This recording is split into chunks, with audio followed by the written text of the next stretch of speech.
Hello, everybody. Welcome back into Venting with Us. Happy Saturday. I actually went to the beach today. Oh, there's nothing like the beach and just relaxing and zoning out. The only problem is that I normally don't go to the beach on Saturdays, right? Because there's like a million people. On top of it, somebody was smoking cigarettes. I hate cigarette smoke. It's just really, really, really gross. And then I was getting a headache. And then by like 1:30, I got there at 8 o'clock. And by like 1:30, I was like, you know what? I'm done. My head is pounding. I can't take it anymore. And I already got enough tan. So I think I'm good. So I wanted to, well, I hope everybody had a great week. It went pretty fast. Thank God. Because when it goes slow, it's like, oh my God, why? I wanted to give some shout outs today. If my phone would work, of course. One to Adam, who follows me on TikTok. Your boy also that follows me on TikTok. They watch the show, and and the SPD gamer. They all watch the show. So thank you guys for supporting and tuning in every week. I also want to give a special shout out. Happy birthday to my girl Selena. Rush 22. She's like, pendeja. Happy birthday, my love. Many, many wishes. I'm sweating. And many, many more to come.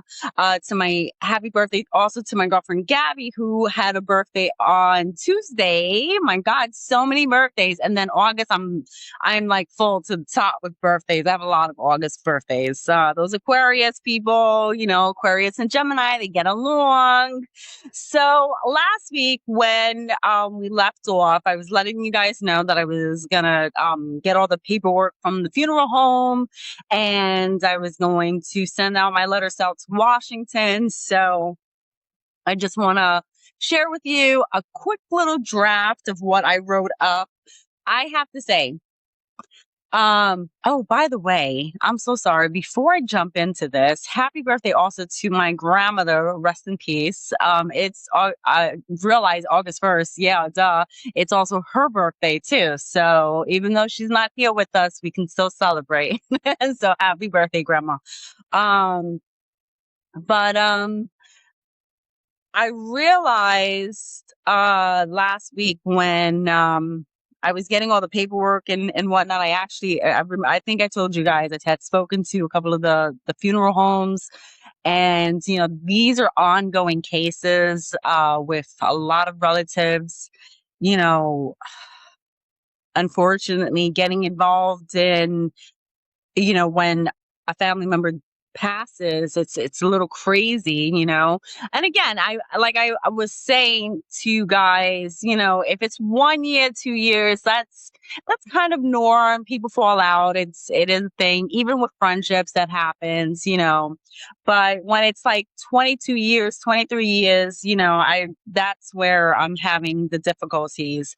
So as I was getting the paperwork from the funeral home, I forgot to mention to you guys last week what one of the directors over at the funeral home told me. So they said that when my sister had went to go, I don't even want to call her that, but when she went over there to do the arrangements and get the cremation going, they said word for word that she was a freaking miserable human being.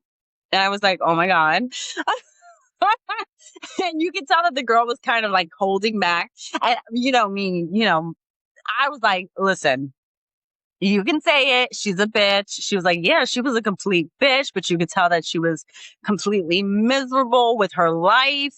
She was very rude to us. She wanted all of these things. And then when we ended up finding out that she was a half sister, it made the situation even worse. So there's even more layers to that. And they were just like that she was so disrespectful, and they could not believe that, like this was all happening, and, that she was getting involved in all of this, but of course they have to continue their piece on it. But she gave me good tea. Let me just tell you, God don't like ugly. So I'm going to write to you. I'm sending out to Washington of the legislation, and I was able to speak to a couple of people that work at Congress, and so I've already gotten some things pre-approved for this. So,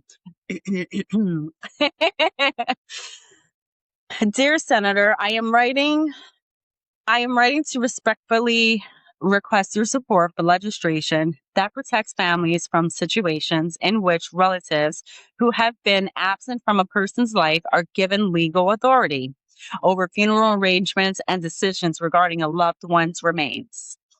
Current next of kin laws often grant decision making authority based solely on family relationships, even when a relative has had little or no contact with the deceased for many years.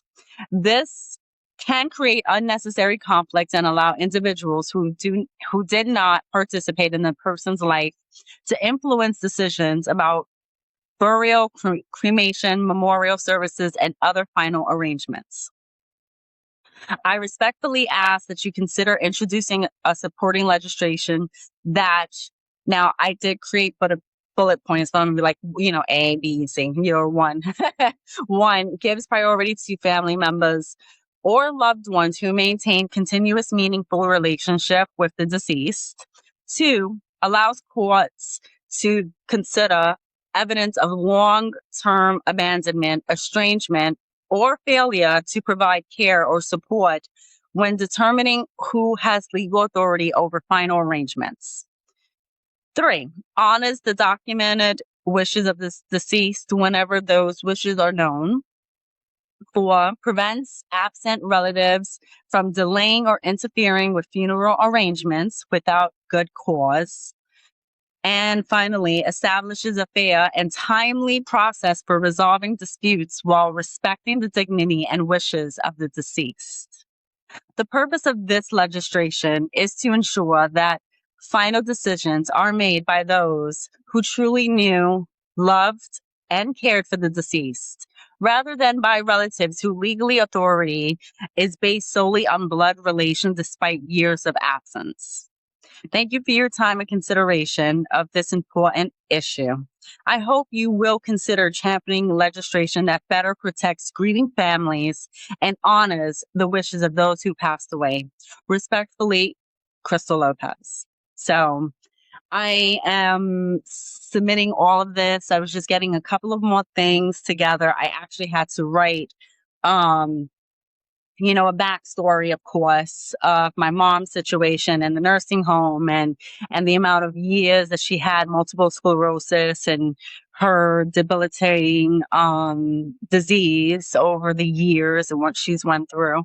And, it really just broke my heart, because it was just like, oh God, it's there, but it's not, it's not, it's not okay. And, most people are like, yeah, but you have the memories, but yes, I have the memories, but it's not the point. And I can only imagine, there's other people that don't know how to, I just realized my camera's like all messed up. Why do I always do that? There's other families out there that are probably in the same situation that don't really have access to anything. I don't know, but if I can help one person or one family member, and we can at least try, right? It's better to try and not get an answer or not succeed, or, than to, just be here and be like, for me, it's kind of like that person that says, oh, yeah, I'm going to do this. And they keep talking about it, but they never do anything. So it's like, I have to always be proactive in everything that I do. That being said, we're going to take care of that. And I will keep you guys, of course, posted to see what happens. I don't know if my camera's moving or what's happening here. I will keep you guys posted to see if I get anything in return from the congressman in Washington and everything. So, all right. We are now going to get into it. We are here for love. A love. Oh shit. All right. Take two. If I have one of those clappers. Oh my God. A toxic love story. That's what we're here for. I hope so. So this story I did do before. And I'm sorry, guys, I had gotten a little choked up. So it really it got to me for a second. But this story I did do before. I remember this story specifically when it was a couple of months back. I did a documentary on terrible roommates, bad roommates, or something like that. And this story popped up on one of those. It's still on Netflix, so I'm sure I can find it. But I was like, what is the difference between them showing it over here and that Netflix had to jump in and do an hour and a half story on it? So I was quite curious. And when I tell you, I was in for a roller coaster. I already knew how it kind of ends, but I didn't know a lot of the details within the details in the details. So, and that always intrigues me a little bit when it comes to documentaries, which is why I love doing this so much. And I was like, so I was really sucked in. So I'm gonna give you the base players of this story. It involves Ian, who is a police officer. He works actually for the DOJ in Washington, D.C. You have Michelle, who is the ex-girlfriend. And is she innocent or is she not innocent?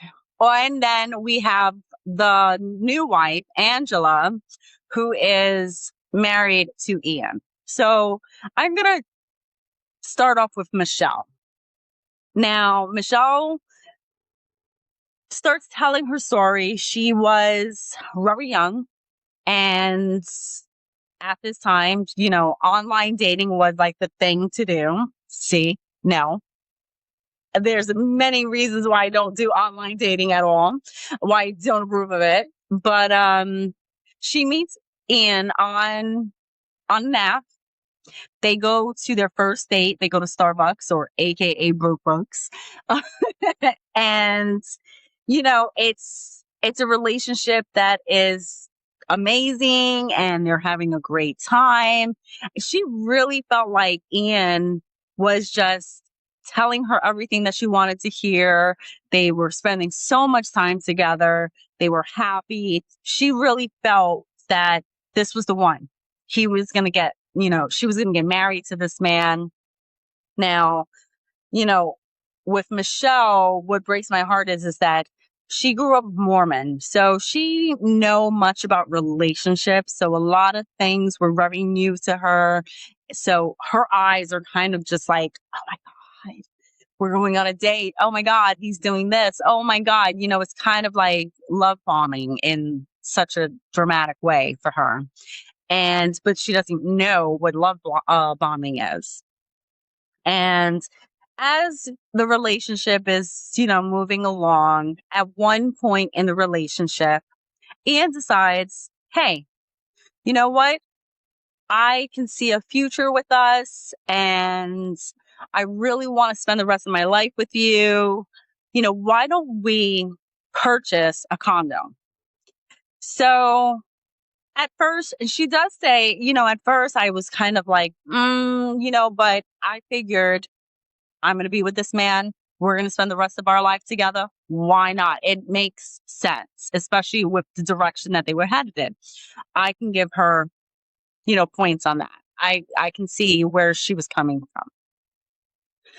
When they move in, of course, now Ian is turning into a whole different person.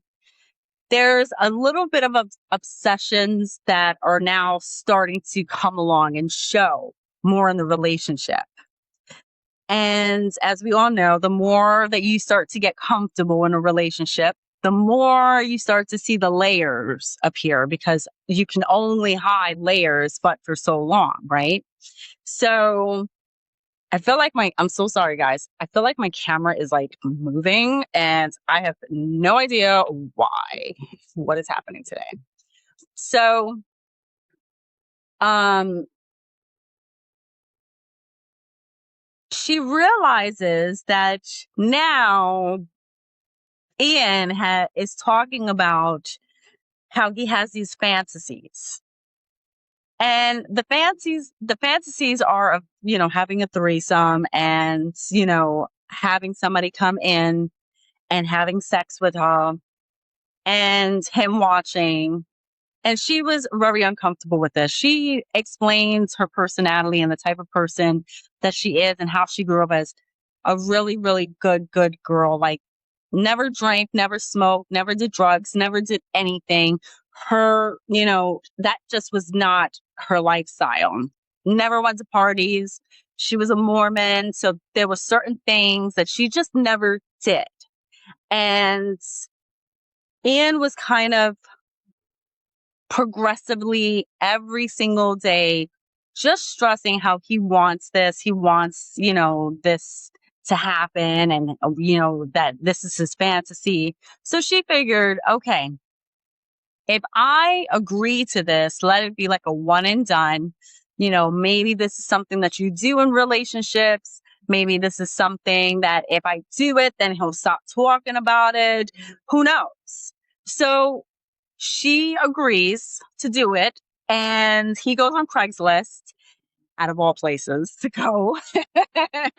But keep in mind that Craigslist at this time was like, this is like 2000, I think 12 or 13 or something like that, where Craigslist, the Craigslist credit killer was probably like active and whatnot. And, so he gets a guy, they end up doing it. And, their relationship becomes turmoil. As any relationship having such a traumatic thing happen ends up happening. She realizes that he becomes a little bit more volatile. He becomes very obsessive with her. Her normal routine every single day would be to go to school, go to work, go home. Go to school, go to work, go home. And she noticed that when he would call her, he always knew like where she was going, and she didn't know if there was cameras. She didn't know. It freaks her out. One late night, she was able to escape the condo and she left. She left the state. She had a psychotic breakdown. It was just crazy.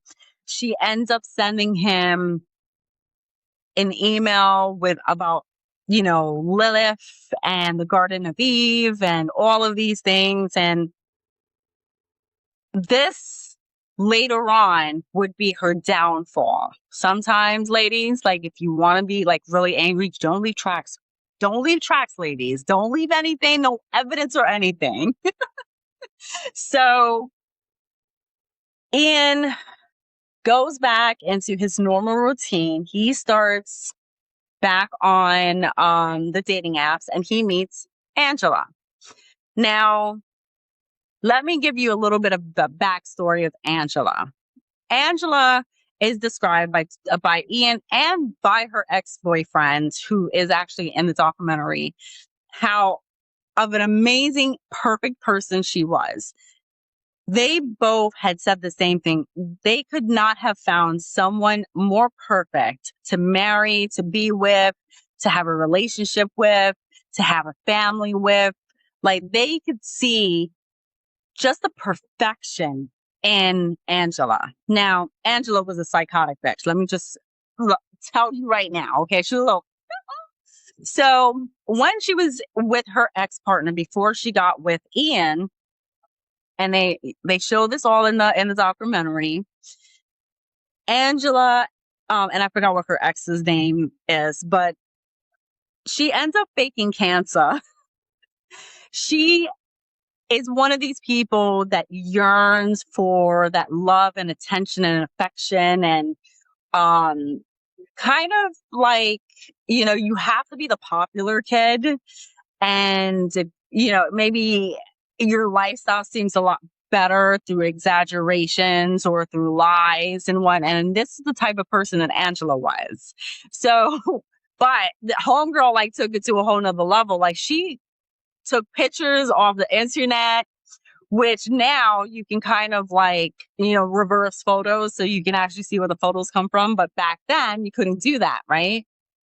So she would pretend like her hair was falling out, and one of her friends started a whole donation to help her out financially. Oh my God, this is bad.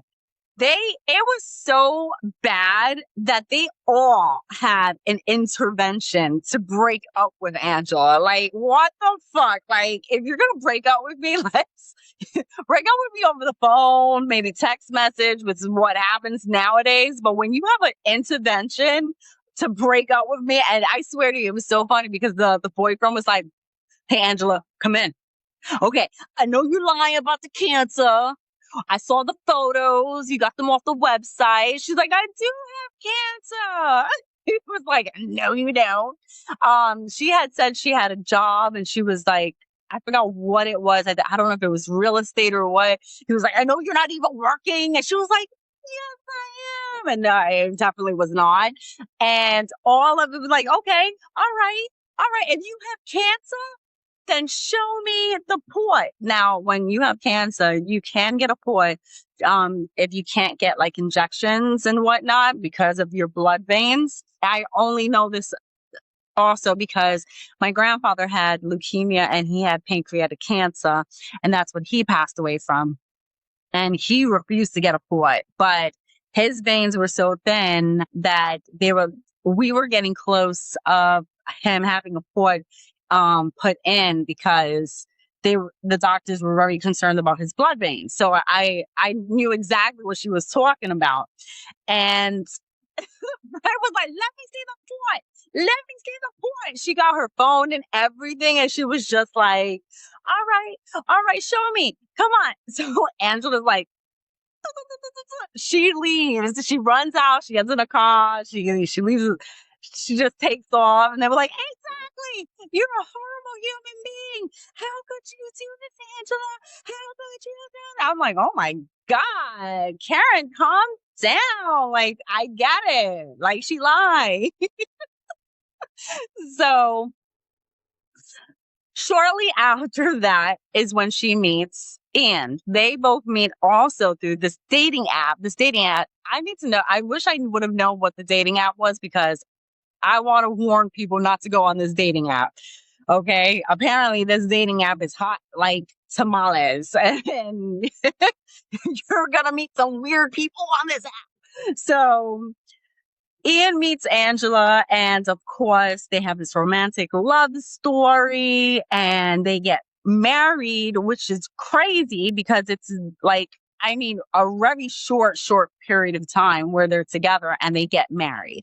Now, everybody's happy for Ian because Ian had always wanted this. He wanted a wife. Angela tells Ian that she's pregnant. She's pregnant with twins, and they're just having this moment. All of a sudden, Angela starts getting these emails.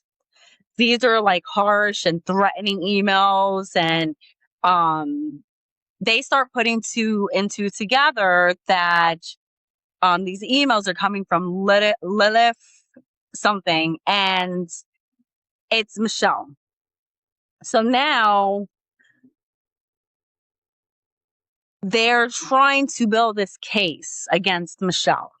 And Angela starts trying to make, police documentation and trying to get this restraining order to happen, and telling the police, she's just emailing me. She's sending me all of these harsh emails that she's going to kill me, that she's going to hurt my babies and my family and everything. And now, unfortunately, you know, if you remember when I was explaining after the psychosis happened with Michelle originally had sent Ian emails. So he had her email account, but the emails were being sent to Angela. So she's there just collecting all of this information, and the cops keep coming back and they keep telling her, and Ian, because in some of these videos they do have body cam where they show them,